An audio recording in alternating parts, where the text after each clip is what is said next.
Okay, then I will go ahead and call this meeting to order. This is the Thursday, December 10th, 2020 regular meeting of the Marin Local Agency Formation Commission. Olivia, will you please call the roll? Of course, Chair McEntee. Oh, here. Vice I Chair thought you were Murray. saying, of course, Chair McEntee. Here. Vice Chair Murray. Here. Commissioner Kohler. Here. Commissioner Connolly. Here. Commissioner Loader. Larry's on mute. Larry, can you unmute yourself?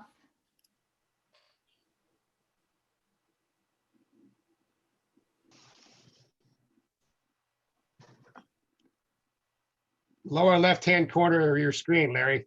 How's that? Did I do it? Yep. Commissioner Chavez. Here. Commissioner Arnold. Here. And then alternate Commissioner Rodoni. Absent. Absent. Alternate Commissioner Moody. Here. Alternate Commissioner Skelton is absent. And then alternate Commissioner Campbell. Present. Cool. Chair, we have quorum. Thank you very much.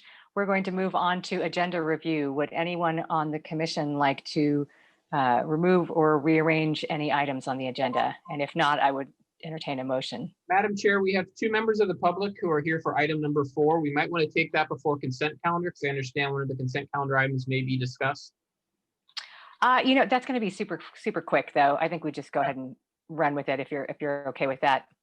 Anybody want to make a motion? I'll move it. I'll second. Olivia, will you please call the roll? Of course, Chair McEntee. Aye. Chair Murray. Aye. Not Chair Murray, Vice Chair Murray. Commissioner Connolly. Here. Yes. Aye. Commissioner Arnold. Aye. Commissioner Kohler. Aye. Commissioner Caius. Aye. Commissioner Loader. Aye. Here. And it passed unanimously. Thank you very much, Olivia. We'll move on to the consent calendar. These are considered ministerial or non-substantive and subject to a single motion approval. Would anyone like to pull an item for discussion? I'm going to pull item number 3 for a quick discussion on the meeting schedule. Anyone else want to pull anything? Barbara? I don't need to pull anything, but just want to make a comment that there's a small edit needed to the approval of the minutes. Number 1, which says adjourn to December 12th. It should say adjourn to December 10th. Good catch. Thank you very much. Okay. Is there any public comment on this item? Does anyone want, and I apologize for not having done that on the agenda review. Is there any public comment on the consent calendar? Anyone want to pull any items from consent from the public? There are no hands raised and we received no emails. Okay, we'll close public comment. I'll make a motion to approve the consent calendar with items 1 and 2. Second. Olivia, please call the roll. Chair McEntee. Aye. Vice Chair Murray. Aye. Commissioner Connolly. Aye. Commissioner Arnold. Aye. Commissioner Kohler. Aye. Commissioner Caius. Aye. Commissioner Loader. Aye. The motion passed unanimously. Thank you.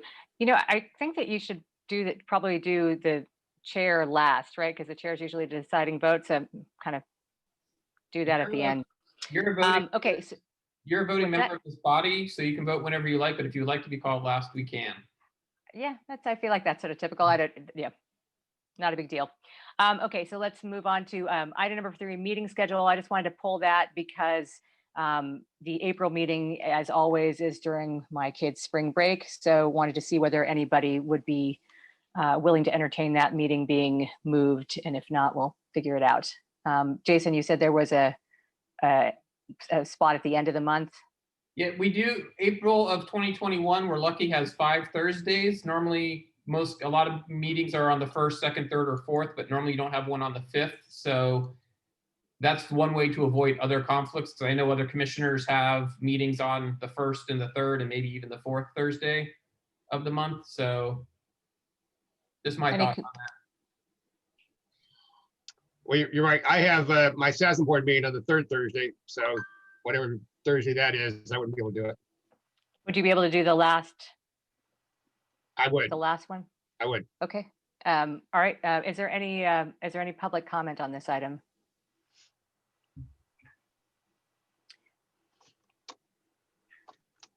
There are no hands raised, and I see no, and we received no emails. Okay.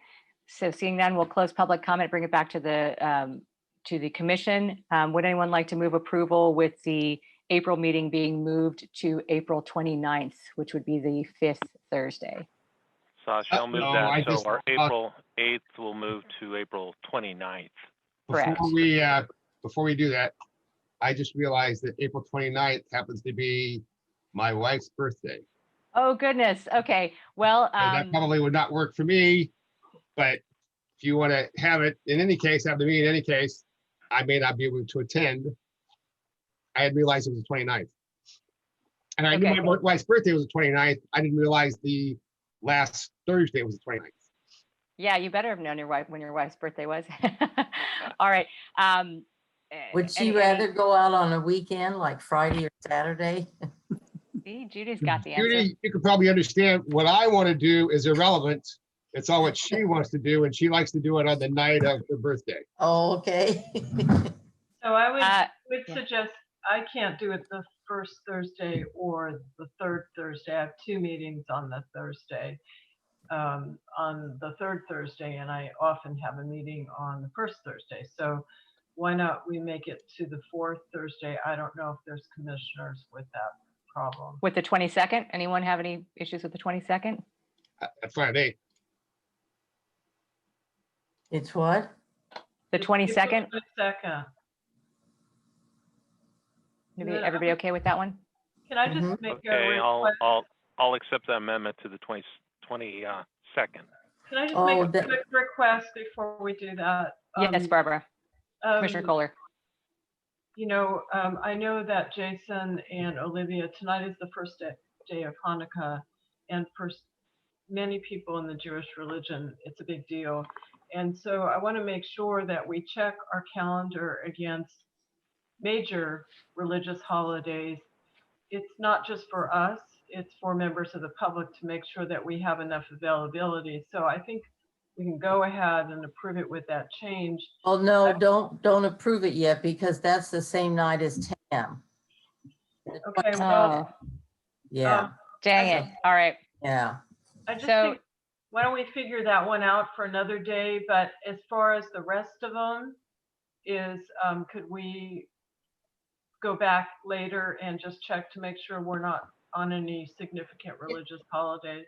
Let me address that. I do check the calendar for major religious holidays. For Jewish holidays, what I check is the holidays where Jews are not allowed to work.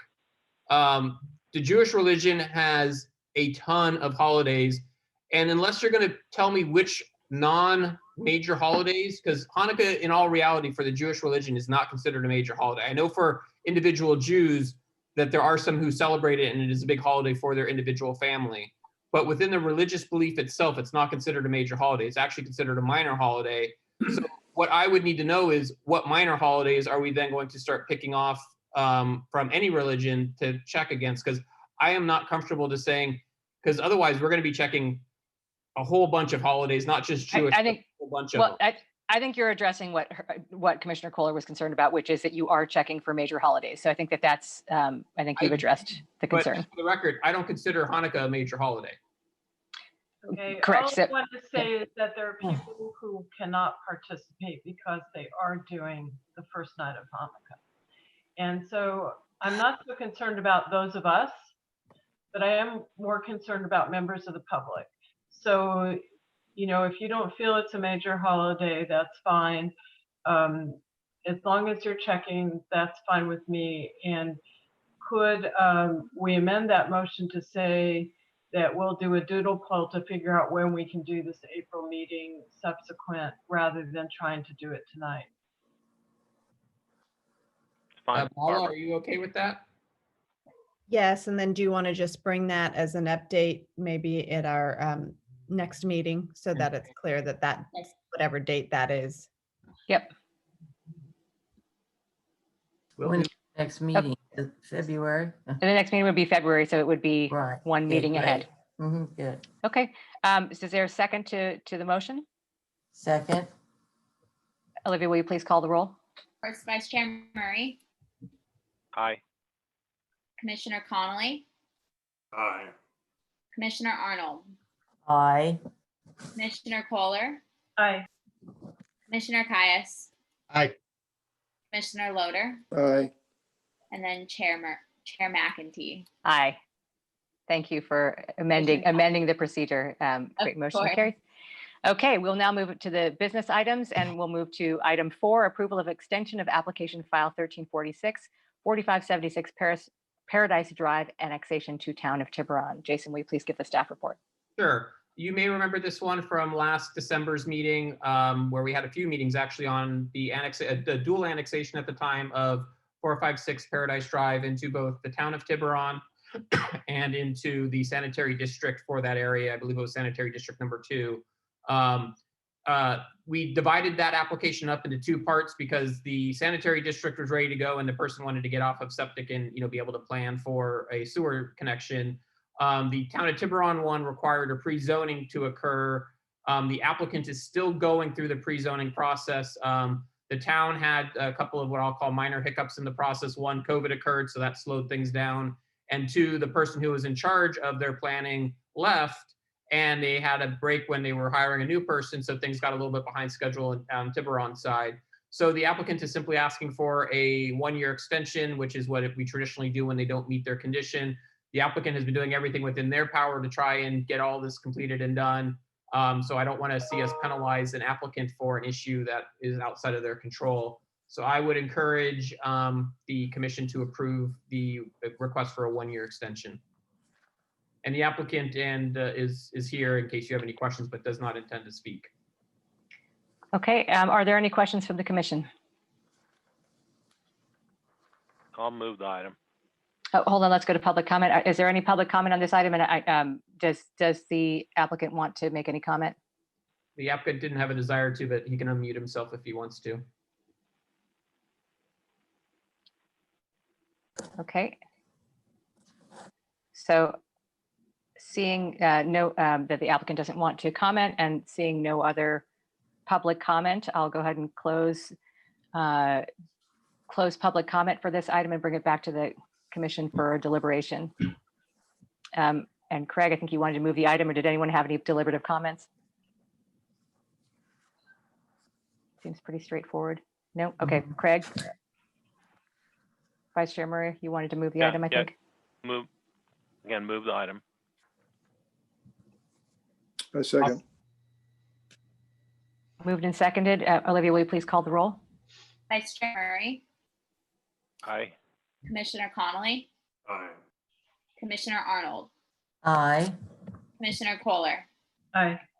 Commissioner Caius, Aye. Commissioner Loader, Aye.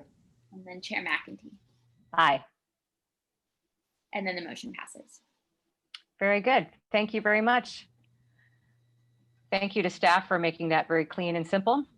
We'll move to item number 5, approval of resolution to initiate proceedings dissolving County Service Area 23 pursuant to Government Code Section 56879. Jason, will you please give the staff report? Sure. As you may recall from our San Rafael Municipal Service Review, CSA 23 was a CSA that was created for basically the sole purpose of purchasing a land and the people in the area paying a bond or using the parcel tax to pay off a bond through the CSA. That was all completed and done in the early 90s. That CSA has not met since then. The land was actually transferred from the CSA into the open space district for the county. The only reason why it's taken so long for anyone to identify it is they technically had a few dollars. And when I mean a few, I can't remember if this one had $5 or $12 left in its account. But because the county gives interest on money you leave in its account, every year they were getting like a penny interest. And that was showing up from the state controller's office as being an active district. We have since corrected that with the state controller's office, and they put this on what's referred to as their special list. This is a process that was created in 2018 to help expedite the disillusionment of non-active districts. It's the whole sole purpose of being on this list is to say, you're no longer active. Let's create a quicker, cleaner process to do it. So we informed the state controller's office of this so we could get put into that cleaner process. They issue their list once a year. They issued it in beginning of November. We received the letter. So we now have a two-part process for this. The first step is done tonight, where all we do is initiate the process, which basically says we believe this is an inactive district.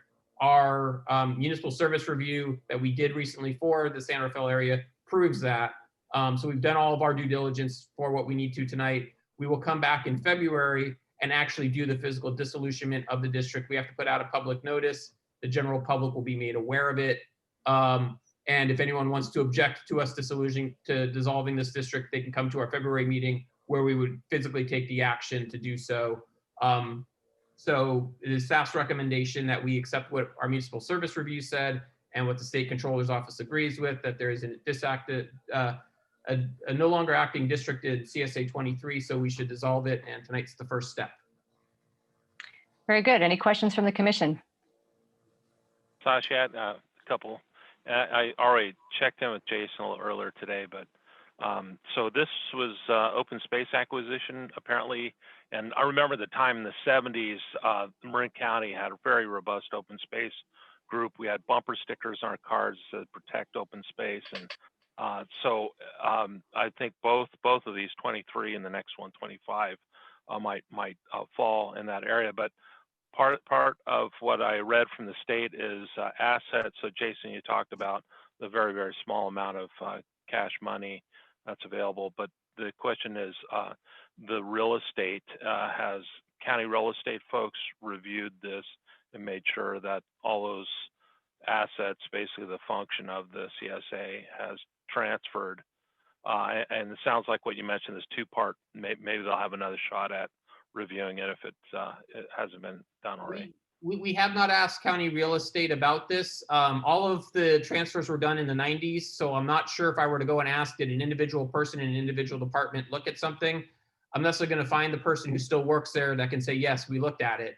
All I can tell you is the county fully views all of the assets have been transferred. The only asset that is left is that either $5 or $12, I forget which one was which, and that's going to be spent to help pay for this process that we're going through right now. So that money will be gone before we take our vote at the next meeting.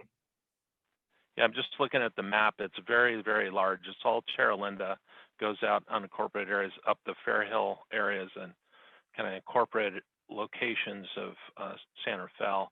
So it looks like it potentially could be a lot of parcels.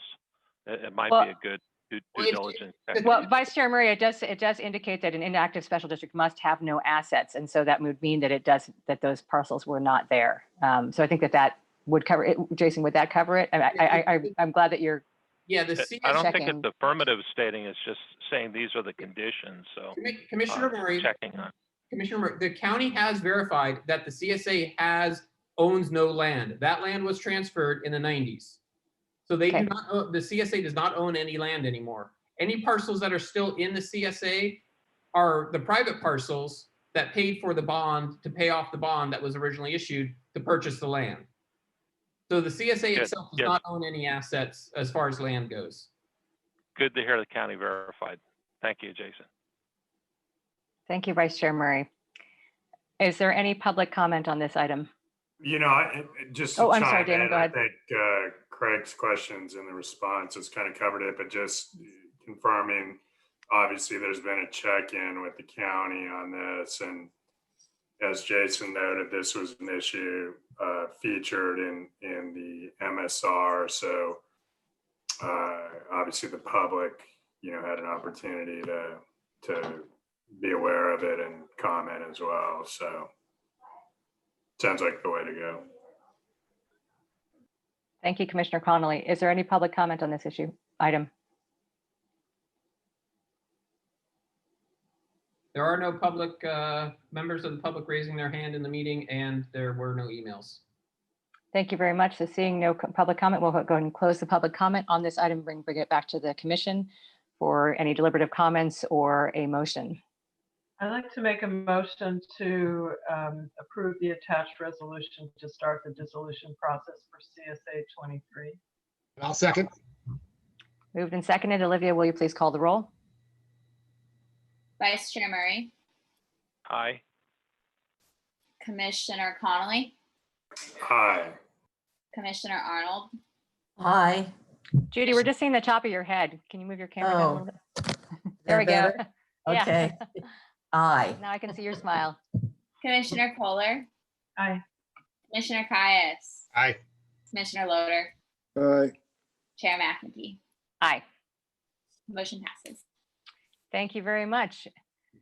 All right, we'll move to the next one. Item number 6, approval of resolution to initiate proceedings dissolving County Service Area 25 pursuant to Government Code Section 56879.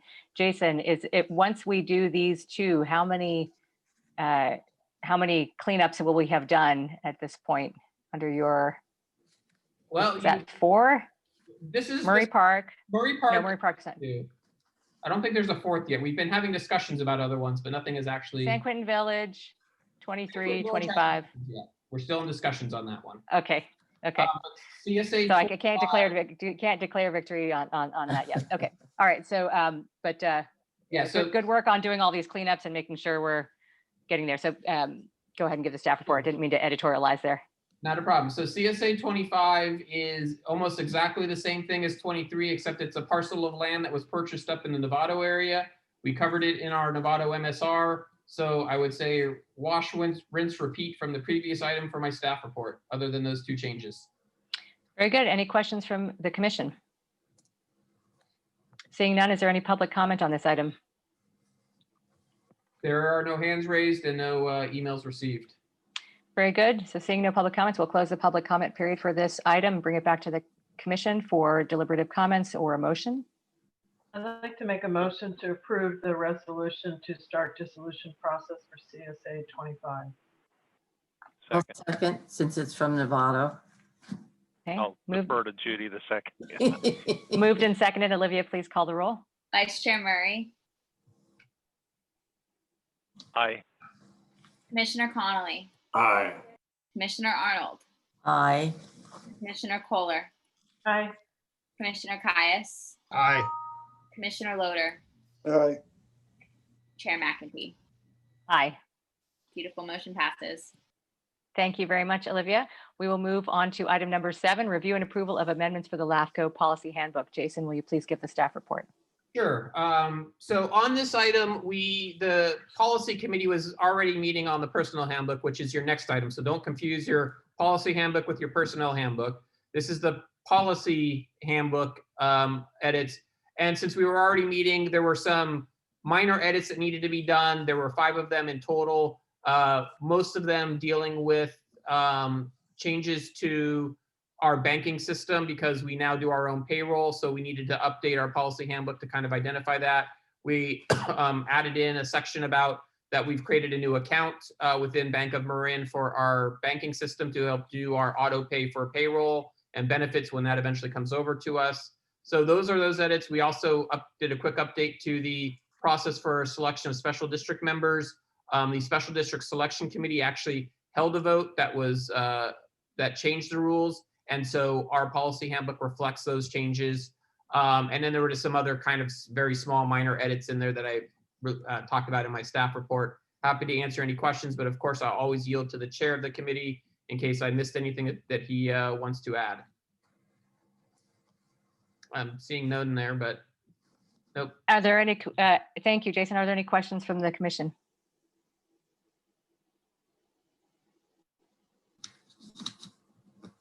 Okay, seeing none, is there any public comment on this item?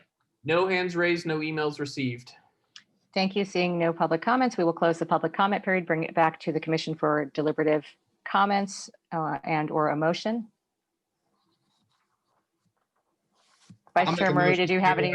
To approve the changes to the policy handbook. Very good. Second? Was that a motion? Oh, second. Okay, Olivia, will you please call the roll? Vice Chair Murray, Aye. No, I'm not used to going first. That's aye. Commissioner Connolly, Aye. Commissioner Arnold, Aye. Commissioner Kohler, Aye. Commissioner Caius, Aye. Commissioner Loader, aye, Chair McEntee. Aye. The motion passes unanimously. Thank you, Olivia. We will now move to item 8, review and approval of the new personnel handbook. Jason? Sure. So in front of you today is a completely lengthy, long version of a personnel handbook, which is exactly what we needed. We have had a very small version. We basically threw that out, started over again. As a reminder, quite a while ago, the commission approved us using LCW's generic guide to help us get started. The Personnel and Policy Committee then took that guide, reshaped it to help try and get what we could. We realized partway through or almost near the end of that process that our goal was originally to try and copy as much of what the county does. As I was talking with LCW attorneys about what we were doing, we realized that the county is a unionized organization, has a union representatives. Our organization does not. While we were fine being in our process we were in when we were considered part of the county, now that we are even more separated through payroll and benefits getting separated out as well, we really don't have those same, our employees can't really hide under that same umbrella. So we have to go with what state law dictates for items. And so what you have in front of you is the full complete version of everything that the committee talked about. There were 3 items that came out of the last meeting that we decided we would take to the full commission, mainly because we didn't have the full answers yet. And we wanted to get this completed by the end of this year because we really are behind schedule on this. And so we wanted to try and make sure we weren't delaying this until 2021 to get final approvals. So the 3 items that are remaining was putting in a definition for regular employees. This is separate from at-will and cause employees. It's just more who gets the same defined benefits. And so you have 2 options on that one. One is basically, are you defining the individual titles, or are you leaving it more loose? So if we change titles, we don't have to go back in and change our our personnel handbook to change what those titles are. And that's really the difference between on the first item that you see that comes after the handbook. You'll see some a red line edit document 1.3H. So you're really just, from our perspective, you're changing, are you listing the individual spots or not? The second one of the big items for the committee or for the commission to decide is sick leave. Just to give a little bit of background, recently my father had heart surgery. I went to my parents' place, helped take care of him. Luckily, because of remote working, you really didn't notice I was gone because I was working quite a bit, but I was also there to take home. One of our other staff members, however, is not in a legally married relationship or domestic partner relationship. His partner, who he lives with, and the only reason that he lives in the Bay Area is because she got a job here and he moved here to be with her, does not fall under the same sick leave rules because they don't have a legally defined relationship. Quite often now you're seeing newer companies, it's more on the newer company side than it is on the government side, giving sick leave time to employees who are in committed relationships who are not in legally defined ones. And staff, I fully support, and the rest of staff supports us creating a policy that allows, if you're in one of these relationships, to, if you predetermine with the commission, or basically if you tell me and it's in writing that you're replacing your wife position or your some other position within that is given sick leave time that you can take time off for to take care of, you can replace somebody on that list with somebody else who you're in a committed relationship with. It's predetermined. It's not like you can say, oh, my roommate just got sick today, so I'm taking time off to be with them. If you did not identify the person that you live with or somebody else as being that special person, you don't get to just take the time off. You have to predetermine it, so it's something that we know about ahead of time. And then this allows you to take time off as if they were a family member, like I was able to take off for my father. So that is the second big picture item. The third item is on sick leave accrual and whether or not we should have a cap. That kind of came up at the last meeting, so I did some research. So in your packet, you will see what the research I found, which was I asked all the LAFCOs in the state and I asked all the special districts in Marin County, as well as the cities in Marin County, what do you do for those that have emergency personnel, for your non-emergency personnel staff? How are they treated with sick leave cap? And that you will see in there All three of these items, because they impact me and the rest of staff, I'm going to yield to the commission to make the final determinations on. But I do believe Commissioner Moody does have some comments as the chair of the committee to make on this particular item. Thanks, Jason. I want to thank Sashi and Damon for reading through this thing twice. It's quite detailed. This is a typical package that, public agencies have. I don't think there's anything terribly different or new. So I would recommend going with Jason's suggestions, which are, perhaps no cap on sick leave. I don't think there's really, and then in terms of maybe the more generic terms for the definition of what a regular employee is. So that's my recommendations as an individual. Todd, and for the second one, there was an option as well. Do you want to give your thoughts on that? Let's see, was that the cap on sick leave, or that was the relation to long sick leave for someone in a relationship? Yeah, I believe that there's some optional part, the optional part that LCW recommended, and Jason says what? I think that's worth going. I didn't know there was choice. I thought it was you could designate a significant other upon joining the LAFCO. I think that was the option, either yes or no on that. Is that correct? Yeah, there's the option of yes or no first is what the committee or commission needs to decide, and then there's the potential where you could add extra regulations, like you have to be in a relationship for X number of years, is also like a layer into that option. Staff is requesting that we not add in extra layers, that we just make it simple and easy for us to follow, which is you identify who the person is ahead of time. And once it's identified, that's all we worry about. We're not going to worry about years of time together. I would support that recommendation. I don't think it changes our, the whole package works fairly well for keeping everything well regulated. Thank you, Chair Moody. Jason, just to clarify on the sick leave policy, there's no cap on the sick leave time approved, but there's also no cash out. Is that correct?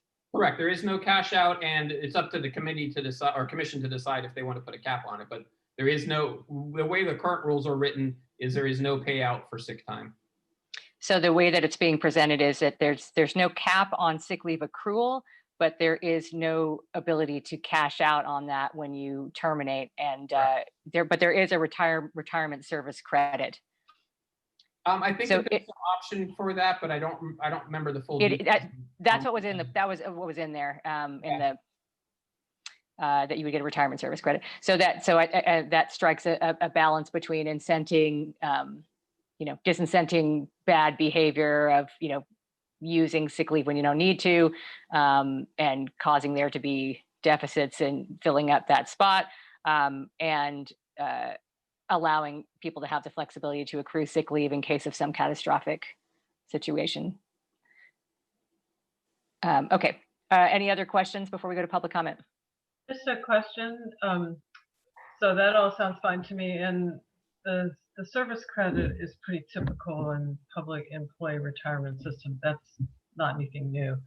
But one question. So, oh, I'm sorry. I totally forgot it. I'll bring it back later. Uh-oh. Okay, we'll do public comment, and then you can bring it back. Is there any public comment on this item? Unfortunately, this is going to be quick. There is no public comment. There are no hands raised and no emails received. Okay. We'll bring it back to the commission. Barbara, if you think of your question, we'll go for it. We've had the chair of the Policy and Personnel Committee's recommendations, and it's sounding like we're, my personal thought on the item number 2 is that we should put as few barriers as possible on this. I personally don't care who you're taking care of for your sick leave, but that's my personal thought. And does anyone else have any deliberative comments or thoughts on the options here? Hop in if that helps Barbara kind of track a little bit. Also talked to Jason briefly about this, and I believe he checked in with LCW.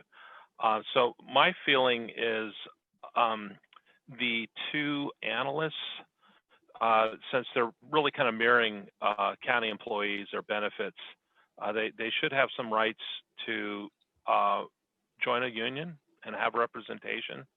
And then if they do that, then obviously they would have Weingarten rights. So we checked into that today. It's currently not within these provisions. So it's they'll be treated a little differently. I'm not sure, you know, if something, first of all, I want to say on page 69 through 74, if you look at the Skelly rights and hearing, it's very detailed, so that's very good. It's good to see. We just went through a process where there was a very, very difficult process. So it's good to have that very clear and clarified. But I think particularly folks under the executive officer, right now everyone seems to work well together, but it might be something to consider that if these analyst folks are kind of mirroring county positions, then that opportunity where they could join. I'm not sure if MAPE, which would probably be the equivalent group, could take them in or not if they decide to be union members, but that might be something to consider. And it may provide us a certain level of assistance as well, where they'd have this professional level of assistance if they had any difficulties in the future, either the current staff or future staff. So anyway, that's my comments. Thank you, Vice Chair Murray. Mala, excuse me, just one moment. Mala, is there anything in the handbook that would preclude the employees creating or joining a union? There's nothing we would need to change or add. I haven't reviewed the handbook, so I think that would be a question better for LCW. I can answer that question for you. There is absolutely nothing that stops staff from unionizing. If they want to, they're free to. I, as a former staff member to a union and a rank and file member of a union, would have no issues or problems with them doing it. It's completely up to them. And to this point, they're aware of this, and I made them aware of what was occurring. So they're free to unionize if they so desire, and have chosen at this point not to do so, to my knowledge. Commissioner Kohler, you had a question? Thank So you. I have three things now. So I think Jason just answered the question. I think it's fine if they want to unionize, but not necessarily join MAPE, because I think that takes decisions out of our hands. But I did read the handbook, but probably not in the level of detail that others did. They have the option of FMLA as well, right? That's in there? Yes. Okay.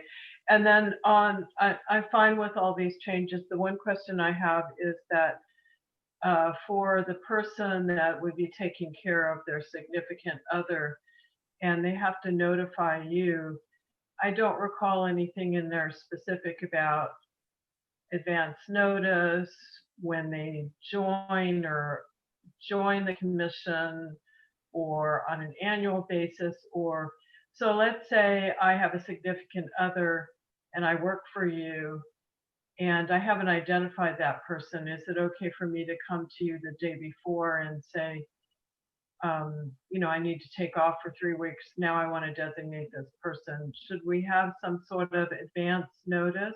I didn't see it in there, but perhaps I missed it. The advance notice part is not in there, but we don't have to accept someone giving us and saying, I'm now taking time off to take care of this person. That you have to pre-identify. I think the only part that's in there is they have to pre-identify the person. So it's not like they can say, oh, I'm now identifying person X and I'm now taking 3 weeks off to go take care of them. That's not how this process works. They would have to, like, what I imagine will occur tomorrow is one staff member is going to reach out to me and say, how do I identify person X as being my person? I'm going to give them the instructions on how to do it. The other staff member is not going to have anyone to identify, and they'll reach out to me at some point in the future. Should they ever get in a relationship that becomes to that level, they would at that point say, I'm now in this relationship at this level. I am now identifying this person to fill in at this role. If they attempted to do it right as they were taking time off, I would be immediately, to be blunt about it, be talking to legal counsel to find out how can they really do that. You know what? I don't think we need to be keeping track of people's relationships here. If somebody wants to take the time off of the sick leave and it's accrued, I personally don't have a problem with it. I think you as their boss would have more of a handle on it, whether it was a legitimate ask or not. And if they're doing that and changing it, with a new person every week, then something's afoot. But if they've accrued the sick leave and they want to take the 3 weeks of sick leave off to take care of somebody, personally, I don't want to be in the business of keeping track of people's relationships. So I think it's a little different than that, though. So because this is a new world, in the old world, you had to register it as a domestic partner or be married. correct. And- But Jason just did this for his understand dad. that, So but- yeah. But I think because we have very few staff, let's say somebody accrued 600 hours of sick leave and they weren't necessarily in a committed relationship, but they wanted to take the time off for somebody that they hadn't pre-identified. I think it's a little bit of a slippery slope. I think Jason would have the flexibility, but I think people should pre-identify that there is somebody that they want to be their formal contact or whatever. But Jason would have the luxury of talking to legal staff if it appeared kind of strange, because if we lose somebody for 5 weeks of them taking care of someone, and it was maybe more of a friend than somebody that really needed their help, I think that would be a potential problem. Yeah, let me, one thing, Commissioner Kohler, we do have where they have to, for lack of a better term, pre-register who they're doing. And two, if they were to do somebody that was for, several weeks, in order to take sick time for several weeks, we need a doctor's note. We need some sort of medical, like, hey, this is going on. So there's going to be some sort of check and balance that's outside of the person doing it. So they couldn't just take time off to go to Hawaii with their friend for 5 weeks because they have a whole bunch of sick time and they didn't want to use vacation time to do it. So there is a checks and balance system in there on the long-term care side of things where it's multiple, where it's a week, 2 weeks, 5 weeks, whatever that is.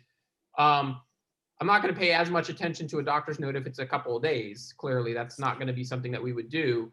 But it's going to be, it's giving the option to be there. But I do hear your concern about like someone abusing the system, and that's just where I get to come in and say, hey, play the bad cop and say, prove to me that this person's really sick and that this is the relationship you're in that is of significance to qualify for this policy. Commissioner Moody? I think that's great. Thank you for the explanation. Yeah, I'll just to clarify, the past policies didn't have, Jason would have been precluded from allowing this. So this gives him just a little bit more wiggle room. So we're moving one step, expanding his choices a little bit, but not a lot. So I think it's a reasonable compromise. Also regarding unions, MOUs work very well in small organizations. I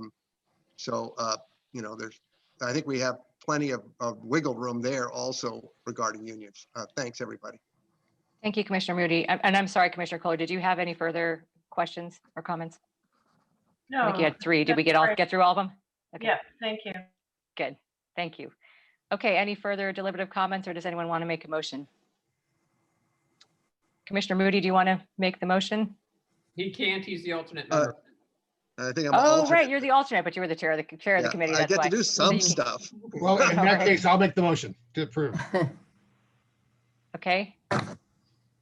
Second. And just to clarify, we're moving for number 1, we're going to use the first option per staff's recommendation. Number 2, we're going to use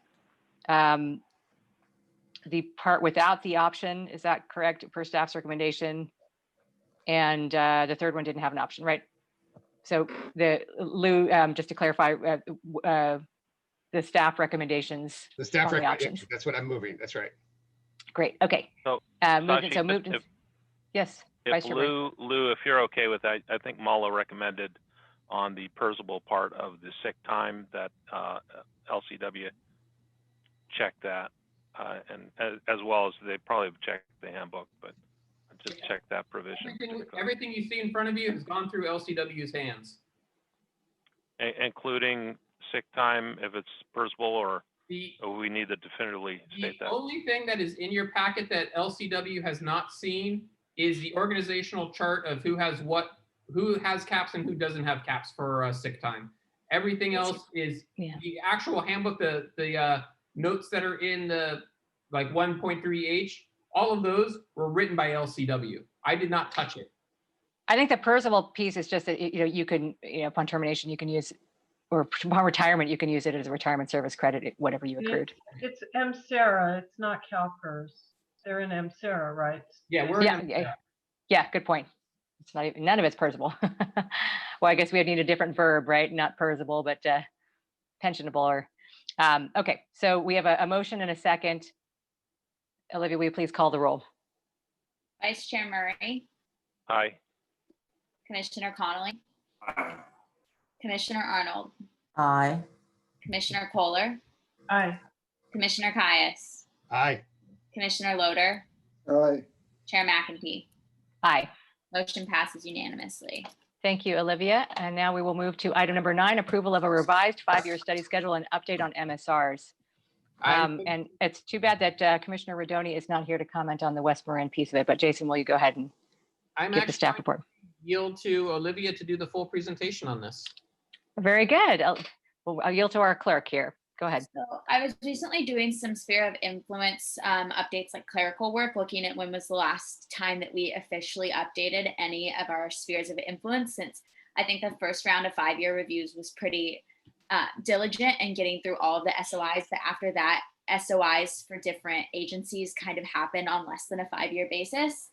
And I noticed a couple of issues, including the fact that during the review of some of the 2016 and 17 MSRs, although the MSRs were approved, the SOIs were never actually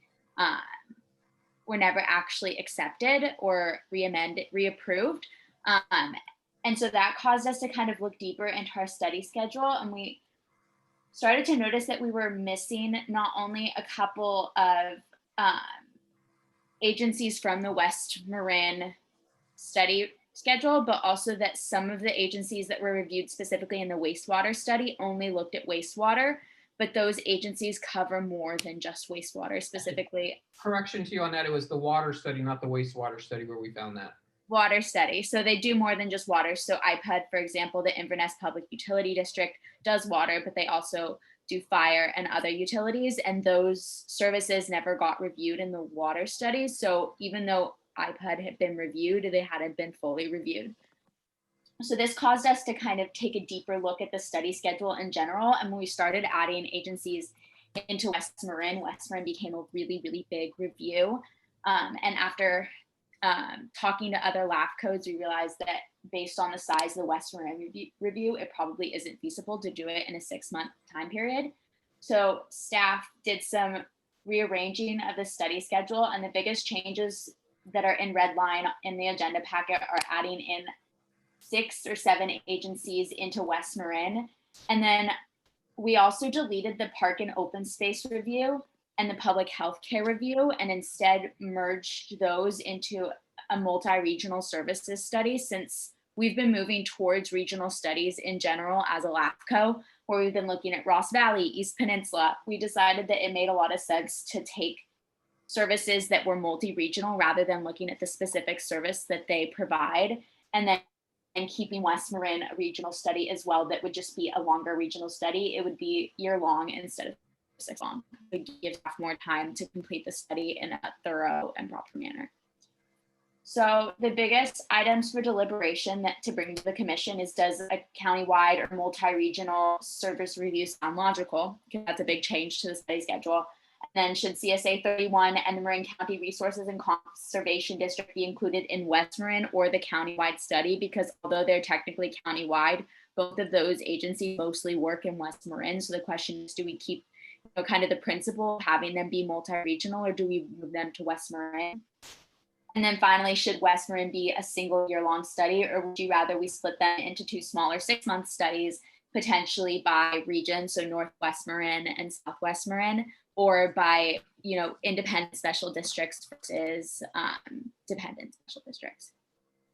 So those are the biggest 3 items to be discussed with the commission today, and staff recommendation is to approve the attached amended MSR schedule with any amendments desired by the commission. Thank you very much, Olivia, for this great report. Any questions from the commission? Yes, Commissioner Kohler. Yeah, there was a couple of things. I don't know if it's questions. Maybe I'm confusing it. So the Ross Valley area study should be the Upper Ross Valley area study. And I think on the Twin Cities area study, we need, I think I already sent these comments to Jason. It should also include the Central Marin Fire Authority, which is new and got left out.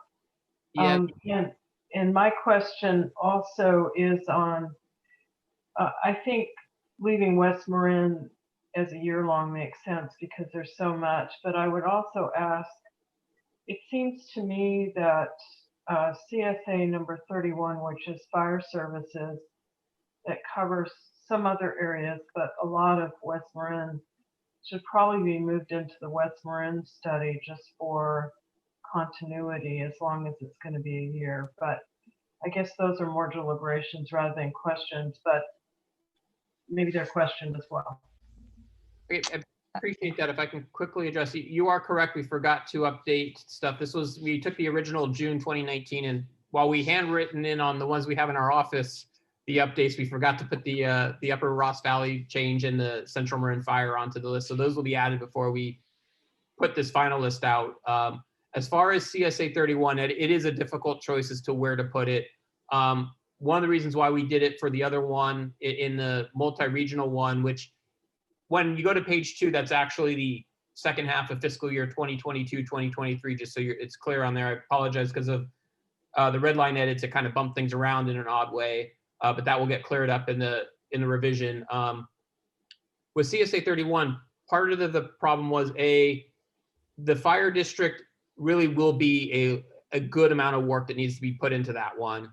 And my concern was it was going to slow down West Marin and make it really a year plus type study, because CSA 31 is countywide. It is very comprehensive. I mean, CSA 31 technically covers Angel Island. I mean, it covers the entire county. And so that's why we put it in the multi-regional one. And also, I think one of the big things that's going to come out of CSA 31 is going to be a discussion, which is going to be part of the fire study as well, is a discussion about CSA 31 has a ton of pockets of areas all throughout Marin County that they really don't provide fire service to. It is really the local fire department, like Tiburon Fire for Angel Island. Angel Island, yeah. Yeah, for Angel Island, I'm sorry, for Angel Island, that's really sending fire services out there. And I really want to have a discussion about, and that's not the only one, there's pockets around every town and every fire district in the east side of Marin have pockets of CSA 31 that they're really the ones responsible for. And we should be having a discussion about, does it make sense to take some of those pockets out of CSA 31 and make CSA 31 really a West Marin fire district rather than a fire district for the whole county. And that's kind of one of the reasons why we put it into the multi-regional. But at the end of the day, I'm not really going to lose too much sleep over where CSA 31 goes. It can go in West Marin or multi-regional. It just seemed from how much time it takes to do, it seemed to make more sense in the multi-regional than it does in the West Marin, just from a time-sensitive standpoint. Well, I think your explanation is really good as to why it fits in multi-regional. It may be when you're doing the West Marin study that you mention that, because it's kind of a huge chunk that's hanging out there. So just clarify that it will be handled under multi-regional seems to me like the way to go. But great explanation, that helps. And thank you for going back and forth with me. It helped for you to explain it to me now. Thank you. Always happy to do that, Commissioner. And I know that you're happy to do that for any of the other commissioners as well, who are, I think Barbara is particularly good about submitting her questions in advance, but I know you've previously invited everyone to do that if they are interested. Okay, are there any other questions from the commission before we go to public comment? Just item 2, Sashi, it talks about the resource conservation district. So traditionally it's serving ag, which is West Marin, right? But I understand now they're kind of coming over the hill, assisting with some of the watershed areas and maybe some development standards. But I think as stated, it primarily serves West Marin, and it will probably, to answer the staff's inquiry, I think that would be reasonable to keep it within that study.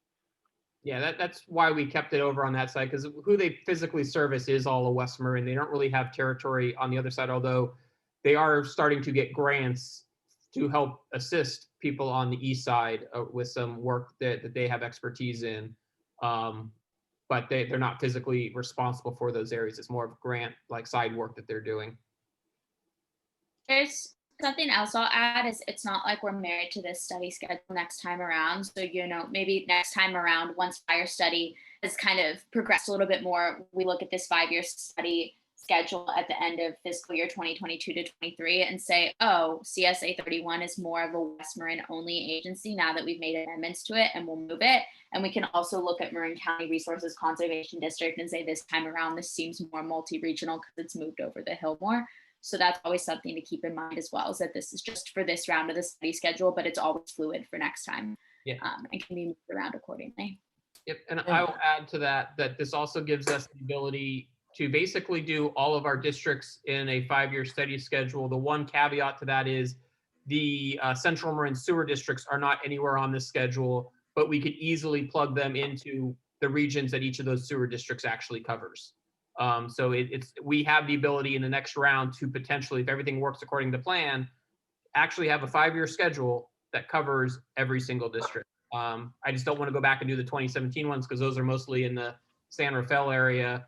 So most of those have already been kind of covered recently enough, and so they'll get thrown into San Rafael next time. Yeah, and 5 years is somewhat the goal, although it's not mandated. Okay, good. Any further Sasha, questions before we go to public comment? One last thing. So Is it a question I or a think deliberative comment? this may be more comment. So Sasha, Okay. I know you're particularly interested in fire. Barbara is talking about a countywide approach of paramedic. Jason and Olivia, are you seeing something that we could apply countywide? It might be an opportunity to kind of test, as you mentioned, like in Inverness, we didn't really check fire or wastewater as part of that water study. So a district that has something like fire, is there kind of a formula or something to check that we could start to compare and look at kind of best practices, things that we'd recommend as LAFCO? Are you seeing that? On today's call with Cal LAFCO, there's quite a few agencies struggling with fire services within their county LAFCO. So this might provide an opportunity for us. Just want to check in with staff and see what the feeling I'm sorry, is on I'm that. not totally clear on what your ask is. Did you want to do a paramedic study, or did you? I'm not totally clear on what the ask was. The ask is the metric in terms of the study and drill down in each of those areas. So if there's a goal saying, hey, let's look at a formula for a countywide paramedic service, or we've heard from, say, for instance, grand jury saying we need a countywide water district and a countywide sewer district. So as each of these services are looked at, is there something we want to test to see that it just wouldn't work in West Marin because of these items, or it might be a possibility with this, and we haven't looked at that before. So I was just kind of putting that on the table to check in with Jason, Olivia, if there's any thoughts that way, doing these kind of comprehensive studies for West Marin. We have those. You help. have this 7 CKH factors, right? Isn't it 7 Yeah. So that you have to? Yeah. Yeah. So what I know where you're coming with this because I was on the same call you were this morning. What we are trying to do is with the MSRs, we're just doing the basic MSRs unless they got something special going on, at which point we tend to create our working groups. And that's kind of how we work through the more technical, detailed issues that need to go on. Within West Marin, one of the things that we are going to be kind of throwing into this, partly because I know that some of the districts out there kind of want us to look at it, is a share, like talking a little bit more about shared services, because so many of them are, have part-time clerks, part-time general managers or fire chiefs or whatever, like whoever's in charge, like all of them have part-time staff. So the question is there a way for us to get all of them at the same table maybe and start talking about, can we start sharing the same clerk between multiple agencies? Can we start sharing the same fire chief or the same general manager for the non-fire agencies? That will be part of the West Marin discussion because it kind of needs to be, and that's what an MSR does. Are there ability for shared services? And West Marin definitely has that ability with so many small agencies to be doing some shared services out there. The question is, are they willing and able and wanting to do that at this point? Some of them I would say yes, some of them I would say no. And so it's kind of one of those things. It's like we do with everything else. We'll create a working group and really try and hash that stuff out when we get out that way. And that could possibly come up in our workshop this year if we include D4 in the workshop. Okay, so let's go to public comment, and then we've already done a little bit of deliberation. We'll come back to that. So is there any public comment on this item? There are no hands raised and no emails received. Okay, so seeing none, we'll close public comment, bring it back for deliberation. My one comment is on the, should we do it this way? Should we do it that way? Is the lens I want to look at is what is the ultimate usefulness of the end report? So if you're cutting it up and that, into a certain thing and that unit is useful on its own, then I would do it that way. Like for example, West Marin, I can see that there might be some utility in having north and south look together, but I would judge it on the basis of what is going to make it the most useful once the report is completed. And I don't know whether Judy or Damon have any comments as our county supervisor recommendation members here, since Dennis isn't here. Any thoughts on that? I agree with what you're saying. That makes sense to me. And we can always check with Dennis after the meeting if there's something that we don't know about. I think if there were, he would have said something to us. So I do think that's a good lens to look through. Yeah, the lens I think I've favored the most if you were to break West Marin up would be more dependent versus independent districts. Basically, are they county run or are they not county run is kind of the two groups that they fall into out there. Yeah. And that kind of does break the group up evenly. So that way you can have those shared service discussions with all of the independent groups, and independent groups, you don't have to worry about it because it's all county run. So it's not really an issue. That's good. I like that. Okay. Good. Any other deliberative comments, or does anyone want to make a motion? I'll make a motion to approve the schedule with the name change for Ross Valley and the Twin Cities area adding the fire authority for Central Marin. I'll second that. Olivia, will you please call the roll? Vice Chair Murray, Aye. Commissioner Connolly, Aye. Commissioner Arnold, Aye. Commissioner Kohler. Aye. Commissioner Caius, Aye. Commissioner Loader. Aye. Motion passes. Very good. Thank you so much, Olivia. Thank you for your great report. Just one small comment, if you would watch the acronyms. I think there was it iPod that didn't have what it was beforehand. So that's just a small comment on what is otherwise an excellent report. Thank you very much. Okay, so we will now move to the executive officer report. Jason. Sure, I'll try and get through these as quickly as I can. You have your budget update in front of you. We are in good shape. At this point in the year, we should have, in theory, spent 45% of the budget. And our total budget is only at 36%. I do note that there are a few line items that are above the 45% number, which is kind of like whatever percentage we should be at. I always try and make sure we're not over it for any categories. There's always two categories we will immediately be over that number until we hit the end of the year, which is our membership and our insurance, because all that stuff tends to get paid at the start of the fiscal year in one-time payments. And so we don't ever have to really go back and review those again. So we should be good on those two fronts for the rest of the year. And the rest of them, are pretty close. There's one or two that are slightly over, but I'm not too concerned about that at this point. I think we'll be perfectly fine with our budget. Then moving on from that, you have your current and pending proposals. This is now something that Olivia is taking over, but for speed efficiencies, I'll report on it in these meetings. We now have a new application come in that's currently in the 30-day review. So at the next meeting, you will likely be seeing that. We also have the two CSA additions that were included in the agenda earlier today. So everything's pretty much, moving according to plan on all of our stuff. We don't really have we only have like a couple of dissolved extensions that are, we're still trying to deal with, which is the Margarita Avenue one. The two, basically what I refer to as now the two San Rafael Sanitary District issues are the only ones that are kind of outstanding as far as trying to get stuff resolved. We are always anticipating getting new ones in. We're constantly getting calls from folks looking to basically annex into sewer districts because that's the main reason people seem to want to do applications with us these days, but they have not come up yet. So we'll be, as they come in, we'll deal with those.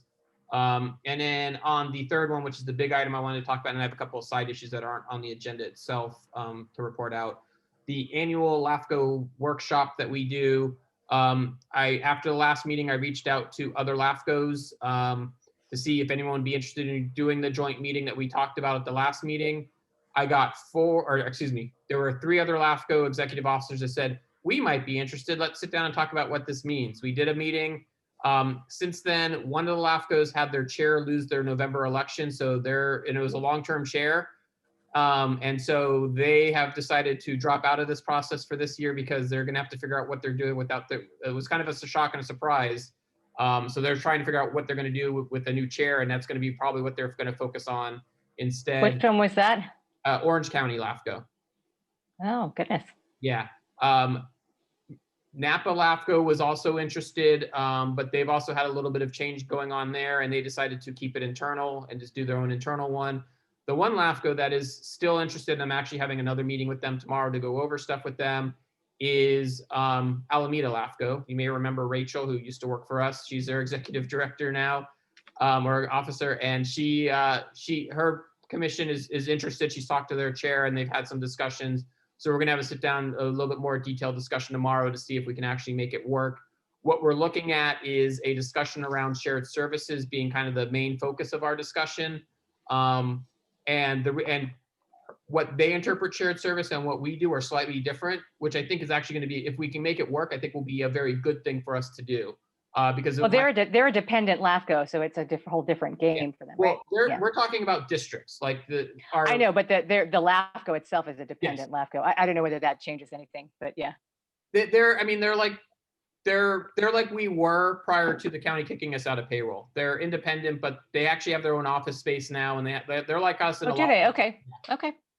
They've been breaking themselves loose, but aren't quite the same level we are. But they're looking at more the like, how do we deal with like a countywide fire study, and how we shared services between fire agencies and between sewer districts, and all that, like how we have those discussions with folks is also something that they're looking at as well. So there's kind of like different variants to what we're doing and they're doing. So I think it might be good for us to get together and do stuff. So we're going to try and hopefully work out some details. If we're able to get something to work out with them, we'll shoot out a doodle poll and say, hey, when can we find a time to meet? Clearly, we're doing one already for our April meeting, but we'll do a separate one for a joint meeting with them and just see what we can figure out that works. A joint commission meeting? Yeah, that's what we talked about at the last meeting. It was a joint commission meeting with another LAFCO, and that's what I've been working on since the last meeting. No, I'm sorry. Are you talking? But you're not talking about for a regular meeting. You're talking about a special meeting for the workshop. Yeah, it would replace our workshop. Yeah, instead of our workshop, we would do a joint meeting with another LAFCO. That would be its own type of workshop where we're talking about. Right. Okay. Sorry. Just clarifying that. Good. Yeah. So I'll follow up with you on that one too. Okay. So my kind of question is, if for some reason the one LAFCO that's remaining in the pot decides that it just isn't going to work out between us to do it, do we want to do our own workshop at some point? And at what point? Yeah. Sorry. Yes. Kind of my question on that. Do we want to wait till we can meet in person, or do we want to do one of these by Zoom? So this is a discussion item, right? So do we, Mala, do we need public comment on this? We do, but we didn't really, I don't think it's on the agenda if I'm not mistaken. Well, it's a discussion of the. Yes, it is. Discussion of the workshop is on the agenda. Yeah. Oh, okay. Then yes, you would, but it sounds like, it looks like we only have one public member. Yeah. Is there any public comment on this? No hands raised, no emails received. Okay, so we'll close public comment on this item and then bring it back for deliberation. My understanding of how we were going to do this is that I definitely think we need to do one here. Collaborating with another LAFCO, I think, would be very interesting, especially a larger county such as Alameda. But I think there is a distinct need for a facilitated discussion around shared services and consolidation opportunities for the districts that have a lot of small cities and small districts, particularly D2, D3. If we want to maybe put D4 into the mix, prior to doing this West Marin study, we could, or we could hold off on that. But I know there's a great deal of interest from some of those smaller districts in having that kind of conversation. So I would definitely want to do it. I don't know whether anyone else has any thoughts on the matter. I think it's probably a Commissioner good Kohler. idea for us to have a workshop. I just think that we don't need to have a 5-hour session for a workshop. Right. It doesn't need to be an extended day. Yeah. Yeah, we're looking at a Commissioner- 3-hour workshop if we do something with Alameda, nothing more than 3 hours. Commissioner Sasha, it Kohler. does provide an opportunity with COVID now and us doing Zoom meetings with these distances now, like Jason mentioned, Orange County, we could reach out and grab, for instance, like Ventura had a really good presentation at one of our conferences on dealing with their open space and urban growth boundaries. Mhm. So, we struggle a little bit with Novato with their urban growth boundary. So there might be like particular items that we could learn from, and what would they look into ours? Like in terms of shared services, what I've heard is that our animal control services is kind of known as a great model. So we really need to kind of look at what's Marin known for and what these other areas are known for. And then one of the other suggestions, like today's Cal LAFCO conferences, we had breakout areas. So we broke out Exactly. with reps from different regions, but we may want to break out in our functional groups. So those Alameda City members meet with Marin City members. Those special district members meet with other special district members. And we go through those items relative to those component areas, the public area, as well as city and county areas. So anyway, that might be a way to organize. Great. Sorry, Commissioner Kohler's been trying to speak. I just want to say, I think it's a great idea, and I think we should consider, hopefully it would work out with Alameda, and I think we're looking at probably Zoom meetings for quite a while. Yeah. So I think that's an opportunity in a sense. Sasha and I sit on something else, and I brought up that I sit on MCE, which is something like 35 board members, and we did a Zoom retreat, and it was fine. It was not perfect, but it does give us an opportunity to meet with these folks rather than having to travel. So whatever way it works out, either us alone or with Alameda, I think it's great. And I think your idea of keeping it to no more than 3 hours would be very helpful. Thank you. Yeah, thank you. I think if we plan on doing it on an off month, that we don't have a commission meeting like in March or June or something like that, and we do it over Zoom. I think Zoom is it's a way to get people it's a way to get a much greater participation than we potentially could get otherwise. So I'd be for that. So I guess part of my question is if we do the stuff with Alameda, are we doing a second one with just our internal one or not? Because that's going to be it depends on the kind of the scope of this discussion that you have with Rachel. I was going to suggest that unless you want to have a preliminary conversation with Rachel, that I kind of sit in on that with you and we try to scope that out together, because I think I want to make sure it's productive for the locals too. Well, at the end of the day, I think if we do something with Rachel, it's productive for us. I'm not sure how much it is for the locals. It's more going to be exactly. Yeah. So so let's get maybe we get another level of detail there and bring it back. Okay. Any other input? All right, perfect. I got what I need. And then there's two other quick things that are not listed on my agenda, just so you're aware. This morning, Cal LAFCO had its regional roundtable for our region. Normally they do these at the annual conference, but since the annual conference wasn't occurring, they did one just for our region so we could sit down and talk with the other folks. I think all but San Francisco LAFCO was in attendance with at least one person. Most had two. I attended. Vice Chair Murray also attended. And so we were able to participate. They did breakout sessions. We had some good discussions.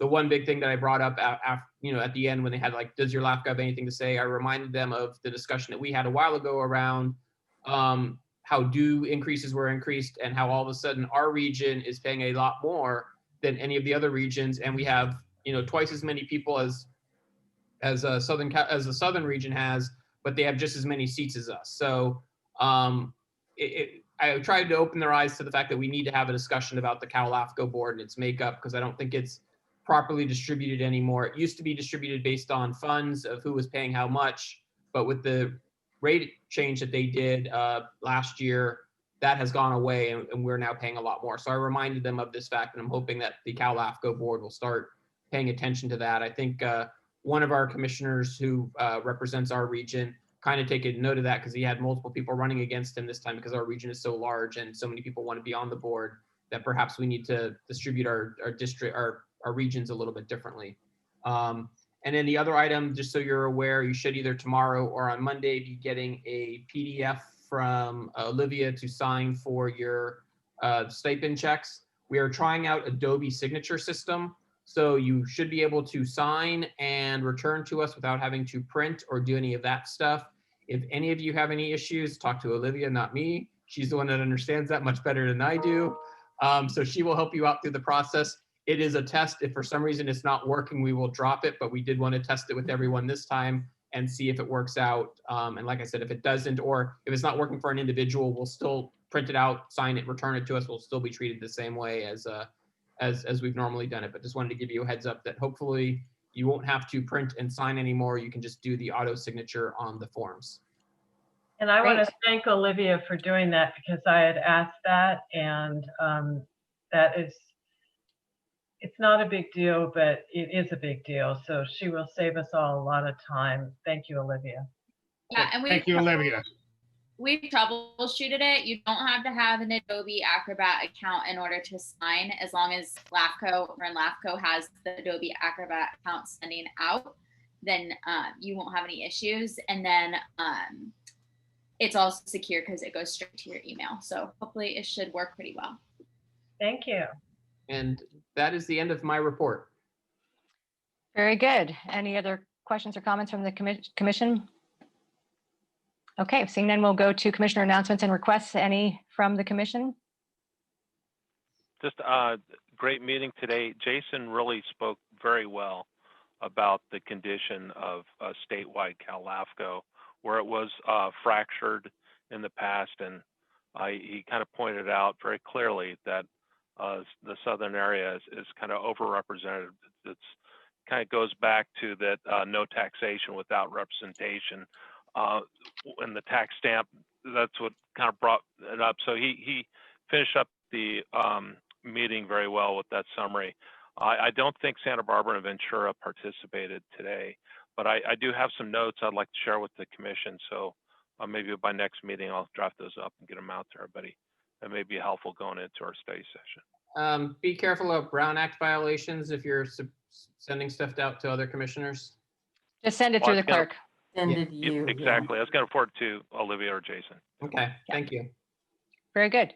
Thank you very much. If there's nothing else, then we will adjourn to our next meeting, February 11th, 2021 at 7 p.m., probably virtual at this point. Yeah. But thank you very much. Thank Thank you, you. everyone. Bye. Bye. Good night. Good meeting, Sasha. Thank you. Thank you to everyone. Bye. Bye-bye.